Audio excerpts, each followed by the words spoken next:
सोलापूर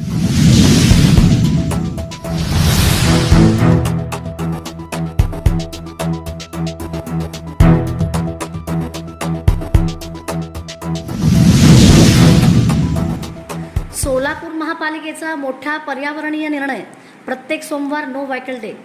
सोलापूर महानगरपालिकेने पर्यावरण संवर्धन आणि इंधन बचतीसाठी एक महत्त्वपूर्ण पाऊल उचलले आहे। पंतप्रधान नरेंद्र मोदी यांच्या शाश्वत जीवनशैलीच्या आवाहनाला प्रतिसाद देत महापालिकेने प्रत्येक सोमवार नो व्हेकल डे म्हणून घोषित केला आहे।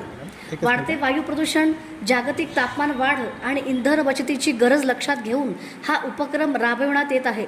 आज या उपक्रमाची प्रभावी अंमलबजावणी पाहायला मिळाली। महानगरपालिका आयुक्त डॉक्टर सचिन ओंबासे हे स्वतः पायी चालत कार्यालयात दाखल झाले, तर उपायुक्त सोनाली यादव यांनी ई बाईकचा वापर करून पर्यावरणपूरक प्रवासाचा संदेश दिला। महापालिकेतील सर्व पदाधिकारी, अधिकारी आणि कर्मचाऱ्यांनी या उपक्रमात सहभाग घेत पर्यावरण संरक्षणासाठी आपली बांधिलकी व्यक्त केली। नो व्हेकल डे हा केवळ एक दिवसाचा उपक्रम नसून स्वच्छ, हरित आणि शाश्वत सोलापूर घडवण्याच्या दिशेने उचललेले महत्त्वाचे पाऊल असल्याचे प्रशासनाने स्पष्ट केले आहे। पर्यावरण वाचवायचं असेल तर बदलाची सुरुवात स्वतःपासूनच करावी लागते आणि सोलापूर महानगरपालिकेने त्याचीच एक सकारात्मक सुरुवात केली आहे।